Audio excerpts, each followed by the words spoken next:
Rabishre Sadri Vasili Amri Balu Tamil Sani को कवली। आज हम अल्हम्दुलिल्लाह 11th का मैथमेटिक्स स्टार्ट कर रहे हैं। सबसे पहला चैप्टर जो इस मैथमेटिक्स का है वो है सेट्स। आप बस इसको अच्छे से देखिए, प्रैक्टिस करिए और हमें थोड़ा सा फीडबैक दीजिए। कहीं पे कुछ समझ नहीं आएगा हमें बताइए, हम इंशाल्लाह आपके कोई भी क्वेरी होगी, कोई भी सवाल होगा उसका जवाब देंगे। लेकिन आपको बस इसको अच्छे से देखना है और इसकी प्रैक्टिस करते रहना है और सारे स्टूडेंट्स तक पहुंचाइए जो भी 11th के स्टूडेंट्स हैं। सेट्स के बारे में सबसे पहली चीज बताऊंगा कि इसको पढ़ने से पहले आपको वो जो जनरल टर्म्स हमारे मैथमेटिक्स में आते हैं उनको जानना जरूरी है। वो हम जल्दी से थोड़ा सा रिकैप करेंगे। सबसे पहली चीज हमारी है वो है नेचुरल नंबर्स। नेचुरल नंबर्स क्या होते हैं? जी हाँ, वो नंबर्स जो 1 से स्टार्ट होते हैं। 1 2 3 4 यहां से चलते चलते, तो 1 से जो नंबर स्टार्ट होंगे वो होते हैं नेचुरल नंबर्स। उसके बाद दूसरा क्या होता है? Whole numbers. होल नंबर्स क्या होते हैं? जो 0 से स्टार्ट होते हैं। 0 1 2 3 4 चलते चलते, इनमें सिर्फ 0 नहीं आता है, बाकी ये सब सेम होते हैं। 0 होल नंबर होता है। उसके बाद आते हैं इंटीजर्स। इंटीजर्स मतलब जिसमें सारे नंबर्स आते हैं, पॉजिटिव नंबर्स भी, नेगेटिव नंबर्स भी और 0 भी। ठीक, तो ये होता है इंटीजर्स। उसके बाद आता है रैशनल नंबर्स। रैशनल नंबर्स जो p/q फॉर्म में होते हैं, ठीक, जिनको हम p/q फॉर्म में लिख सकते हैं वो होते हैं रैशनल नंबर्स। जैसे 2/3 6/7 8/1 4/3। तो जिनको भी हम रैशनल नंबर्स को, तो जिन नंबर्स को भी हम p/q फॉर्म में लिख सकते हैं वो होते हैं रैशनल नंबर्स। उसके बाद एक और चीज है वो है इरेशनल नंबर्स।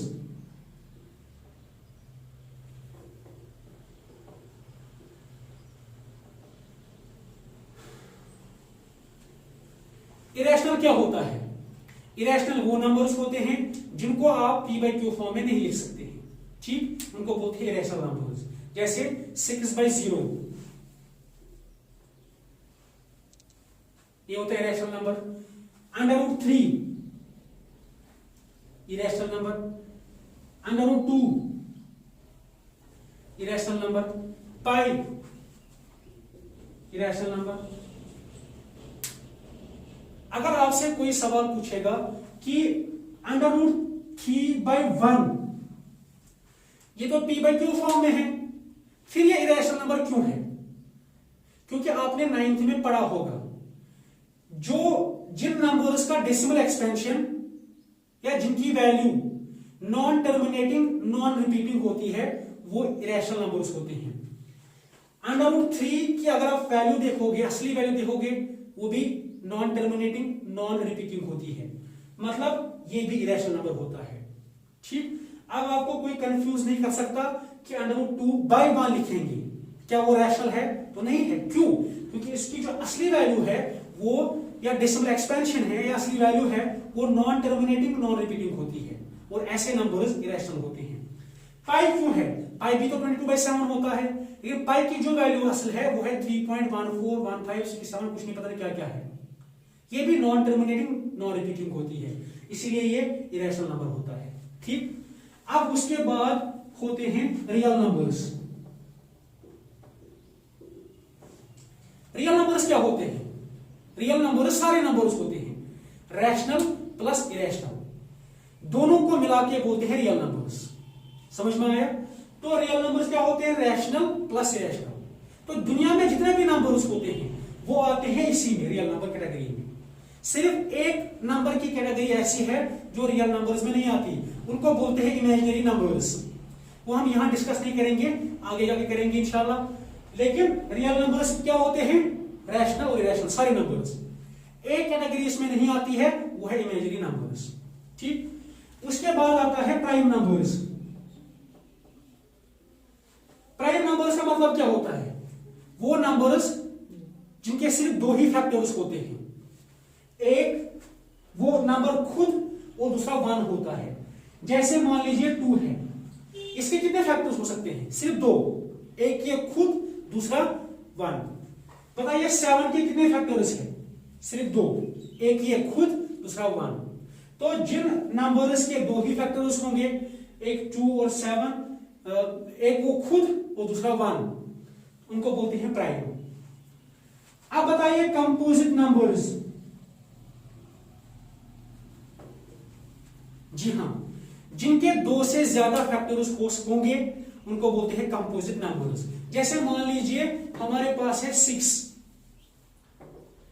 के कितने फैक्टर आ सकते हैं? 2 भी आ सकता है, क्योंकि ये 2 की टेबल में भी आता है, 3 की टेबल में भी, 6 की टेबल में भी, 1 के टेबल में भी। कितने फैक्टर्स? तो जिन नंबर्स के दो से ज्यादा फैक्टर्स होंगे, 3, 4, 5 है, उनको बोलते हैं कंपोजिट। एग्जाम्पल क्या है? 6, 8, 9, 10, 12 ऐसे। उसके बाद आता है यही कुछ नंबर्स हैं, और वो ऑड इवन वगैरह वो तो पता ही है। बस यही नंबर्स हैं जिनको आप याद रखिए, नर्सरी से पढ़ते आए हैं। उसके बाद जो असल हमारा टॉपिक है वो है सेट्स। जो ये सेट थ्योरी है, सेट थ्योरी को सबसे पहले जॉर्ज कैंटर ने दिया था। जी हां, जॉर्ज कैंटर ने ही सेट थ्योरी दी थी। अब पहला जो सवाल है वो सेट क्या होता है? सेट को हम बोलते हैं a set is a well defined collection of objects. A set is a well defined collection of objects. मतलब सेट जो है वो एक वेल डिफाइंड कलेक्शन है ऑब्जेक्ट्स की। ये कलेक्शन ऑफ ऑब्जेक्ट्स आपको समझ में आ गया। अगर कोई 4-5 चीजें लेंगे, उनका एक ग्रुप बनेगा, उसको बोलते हैं सेट। ठीक, कलेक्शन मतलब ऑब्जेक्ट्स को जमा अगर करेंगे, एक ग्रुप बनाएंगे, उसको बोलते हैं सेट। लेकिन यहां जो प्रॉब्लम है वो है वेल डिफाइंड। वेल डिफाइंड क्या होता है? वेल डिफाइंड का मतलब एक ऐसी वैल्यू जो हमेशा ट्रू होती है। फिर से इधर सुनिए, मान लीजिए मैंने एक सेट बनाया, एक ग्रुप बनाया, मैंने ग्रुप बनाया पहले 5 नेचुरल नंबर्स का, अब मैंने यहां किसी स्टूडेंट से सवाल पूछा, अब बताइए मैंने एक सेट बनाया, मैंने एक ग्रुप बनाया पहले 5 नेचुरल नंबर्स का, बताइए कौन कौन है? वो क्या बताएगा? 1 2 3 4 5। आप जाके दूसरे स्टूडेंट से पूछेंगे, वो क्या बताएगा? 1 2 3 4 5। आप अगर कितने भी स्टूडेंट से ये सवाल पूछेंगे तो जवाब हमेशा वही होगा, 1 2 3 4 5। इसमें कोई चेंज नहीं होगी। ठीक, ऐसे ग्रुप को बोलते हैं सेट। इसको बोलते हैं वेल डिफाइंड। जो हमेशा ट्रू होगा, वो कभी चेंज नहीं होता है, इसको बोलते हैं वेल डिफाइंड। अब मैंने आपसे पूछा, बताइए पहले 3 नंबर्स का एक ग्रुप मैंने बनाया, ऑड नंबर्स का, क्या वो सेट है? जी हां। क्यों सेट है वो? क्योंकि वो वेल डिफाइंड है। वेल डिफाइंड कैसे है? आप जाके किसी से भी पूछे, पहले 3 ऑड नंबर्स बताइए, 1 3 5, 1 3 5, सारे यही बताएंगे, इसमें कोई चेंज नहीं होगी। तो जो हमने ग्रुप बनाया ये वेल डिफाइंड है, इसमें कोई चेंज नहीं हो सकती, हमेशा यही 3 आएंगे इसमें, इसको बोलते हैं वेल डिफाइंड। तो जो भी ग्रुप वेल डिफाइंड होगा उसी को बोलते हैं सेट। अब देखिए हमने बनाया एक सेट, हमने ग्रुप बनाया, एक ग्रुप हमने बनाया है, मान लीजिए 5 सबसे अच्छे बैट्समैन का, दुनिया के सबसे अच्छे 5 बैट्समैन बताइए, उन्हीं का हमने ग्रुप बनाया। अब आप मुझे बताइए क्या ये सेट है? जी नहीं, ये सेट नहीं है। क्यों नहीं है? क्योंकि ये वेल डिफाइंड नहीं है।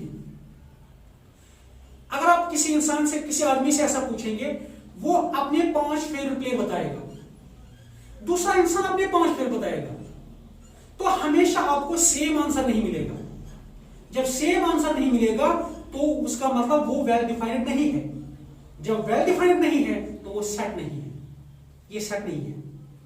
अब मैंने आपसे पूछा इंडिया के सारे चीफ मिनिस्टर्स का नाम बताइए, ठीक, इंडिया के सारे चीफ मिनिस्टर्स का हमने ग्रुप बनाया, जो आज चीफ मिनिस्टर है उन सब का हमने ग्रुप बनाया, बताइए क्या ये सेट है?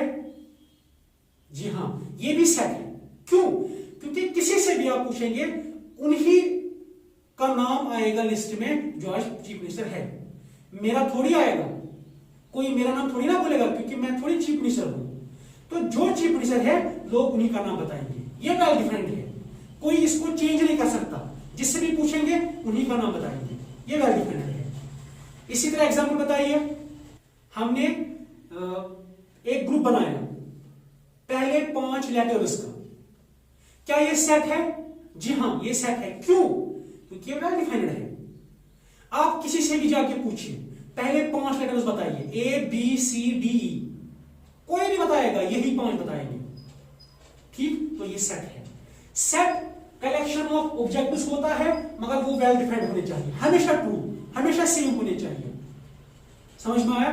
तो इसी तरह से जैसे आप मुझे बताइए हमने एक ग्रुप बनाया, ग्रुप किनका बनाया? ग्रुप हमने एक वॉवेल्स का बनाया, इंग्लिश अल्फाबेट में जो वॉवेल्स आते हैं वो उसका एक ग्रुप बनाया, क्या ये सेट है? जी हां, ये भी सेट है। किसी से भी जाके पूछिए वॉवेल्स का ग्रुप बताइए, AEIOU, हर कोई यही बताएगा, इसमें कोई चेंज नहीं आ सकती। ये होता है वेल डिफाइंड, जो हमेशा सेम होगा हमेशा वही होगा, उसी को सेट बोलेंगे। अगर वेल डिफाइंड नहीं है तो फिर सेट नहीं है। मैं आपको बताऊंगा, हमने एक ग्रुप बनाया दुनिया के सबसे 3 डेंजरस जानवरों का, सबसे 3 डेंजरस जानवर, बताइए। जी हां, ये सेट नहीं है। क्यों नहीं है? क्योंकि किसी आदमी को सबसे 3 डेंजरस जानवर एलिफेंट, लायन और टाइगर वो लगेंगे, कोई दूसरा बंदा है उसको कुछ और 3 जानवर लगेंगे, कोई बोलेगा नहीं हाउस फ्लाई है, मॉस्किटो है और डॉग है। हर कोई इंसान अलग अलग राय देगा इस पर, तो ये सेम नहीं आएगा। इसका मतलब ये हमेशा ट्रू नहीं है, वेल डिफाइंड नहीं है। जब ये वेल डिफाइंड नहीं है मतलब ये सेट नहीं है। अब आपका क्लास लेते हैं, आपकी क्लास में जितने भी स्टूडेंट्स हैं उनका एक ग्रुप बनाते हैं, बताइए वो सेट है? जी हां, वो सेट है। क्यों? आप स्कूल में किसी से भी 11th क्लास के स्टूडेंट्स का नाम बताने के लिए बोलिए, वही स्टूडेंट्स बोलेंगे, इसमें कोई चेंज नहीं आएगी, ये भी वेल डिफाइंड है। तो सेट क्या होता है? Set is a collection of well defined objects या a well defined collection of objects. समझ में आया? वेल डिफाइंड भी समझ में आया होगा आपको, तो ये होता है सेट, ठीक। अब मैंने आपसे बताया हमने एक ग्रुप बनाया सबसे अच्छी 3 फिल्म्स का, पिक्चर्स का, यानी 3 मूवीज हमने दुनिया की जो सबसे अच्छे 3 मूवीज है उन्हीं का हमने ग्रुप बनाया, पता ये सेट है? नहीं। क्यों? क्योंकि कुछ लोग अपनी फेवरेट 3 मूवीज बताएंगे, कुछ अलग बताएंगे, कुछ वो बताएंगे, कोई शोले बोलेगा तो कोई 3 इडियट्स बताएगा, मतलब अलग अलग बताएंगे, इसका मतलब ये सेम नहीं होगा, ये सेट नहीं है। तो मुझे उम्मीद है आपको ये सेट समझ में आया होगा। अगर कुछ इसमें शक होगा आप अपनी क्वेरी या अपना जो क्वेश्चन है कमेंट बॉक्स में डाल सकते हैं, हम आपको उसका जवाब देंगे। लेकिन आप इस वीडियो को सारे 11th स्टूडेंट्स के साथ शेयर करिए ताकि हर कोई इसका फायदा ले सके, और इसको प्रैक्टिस करिए। कल इंशाल्लाह इसके बाद से स्टार्ट करेंगे। Till then stay safe, stay at home, अल्लाह हाफिज।